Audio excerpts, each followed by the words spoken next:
Halo Sobat Baku Hantam. Hasasin adalah kelompok yang sangat diperhitungkan di dalam dunia Islam, bahkan teror di kalangan tentara salib. Hmm, Mereka mampu bertahan hingga 2 abad sebelum takluk di bawah kekuasaan pasukan Mongol pada 1273, tak lama setelah kejatuhan Baghdad. Mereka adalah kaum pembunuh dari lembah Alamut. Siapakah mereka? Catatan perjalanan Marco Polo menuliskan kelompok ini menghisap sejenis ganja untuk menghadirkan efek halu yang membuat mereka berani melakukan aksi teror. Di telinga barat, asasin familiar sebagai kultus mistik pembunuh yang acap kali menyerang tentara salib. Di dunia Islam, kelompok ini menghadirkan teror dengan menyerang para pemimpin politik Saljuk dan Abbasiyah. Kelompok asasin adalah sebuah sekte pecahan Syiah. Ia didirikan oleh Hasan al-Sabbah yang kemudian dikenal dengan nama The Old Man of the Mountain. Hasan Sabbah ini lahir pada pertengahan abad ke-11 di Qum, Iran. Hasan membentuk basis massa dari sebuah benteng bernama Alamut di pegunungan utara Iran. Secara bertahap ia menyusupkan pengikutnya ke dalam benteng Alamut untuk menguasai benteng tersebut. Nah, penguasa Saljuk berusaha merebut kembali, namun tidak berhasil. Setelah menguasai Alamut, satu persatu Hasan merebut benteng-benteng strategis lain di kawasan utara Iran. Ia menjangkau benteng-benteng di pegunungan yang jauh dari pusat pemerintahan. Hasan juga membangun otoritas kuat di kalangan para pengikut sekte ini, sehingga mereka memiliki ketaatan yang luar biasa. Para pengikutnya dididik untuk siap mati melaksanakan perintah Pak Hasan ini. Konon perekrutan dilakukan dengan mengambil anak-anak dari wilayah di sekitar benteng. Mereka diasuh sedari kecil dengan doktrin-doktrin kaum asasin. Yang mau join silahkan.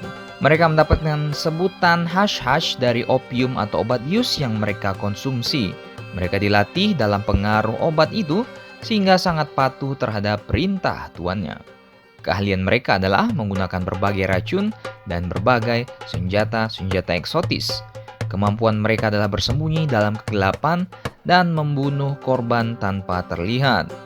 Sebagian lagi mengatakan para pengikut kelompok ini mengkonsumsi ganja ini untuk menimbulkan efek halusinasi, sehingga mereka berani melakukan aksi-aksi yang tidak masuk akal. Kelompok ini yakin bahwa jika mereka mati, mereka akan langsung naik ke surga. Ya salam. Mereka dilatih melakukan penyawaran, penyusupan, pembunuhan tokoh-tokoh penting. Dan lewat aksi terornya, para pengikutnya ini menargetkan kekuatan Kristen, tentara salib, dan kelompok Sunni. Nizam al-Mulk menjadi korban pertama dalam daftar panjang korban-korban sekte Hasasin.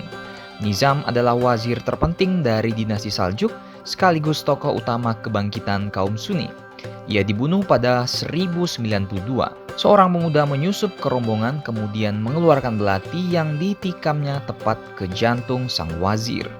Metode itu digunakan berulang kali dalam berbagai kasus pembunuhan.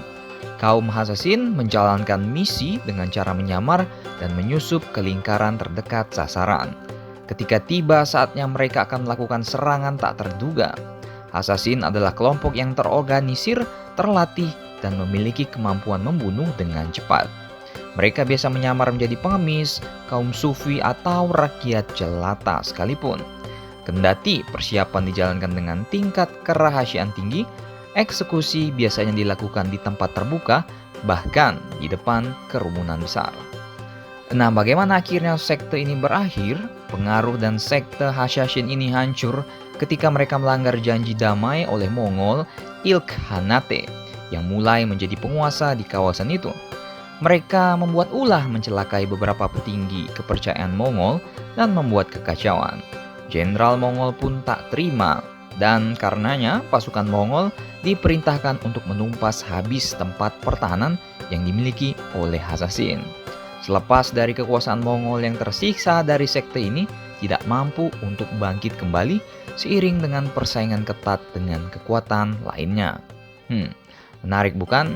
Menurut kalian masih adakah sisa-sisa dari sekte Hasasin ini? Jangan-jangan teman-teman kalian yang lagi Mobile Legends ini masuk sekte ini. Ya salam. Ingat bos, jangan sara terlalu berlebihan di channel ini. Kalau mau sara ya di channel agama lah bos, maaf. Gue cuma mau menikmati maskulinitas adegan-adegan perang zaman dulu. Menceritakan sejarah-sejarah perang zaman dulu, ngelihat adegan-adegan perang ya kan. Gue mau have fun aja di sini ya kan. Silakan baku hantam kalian di mana saja lah.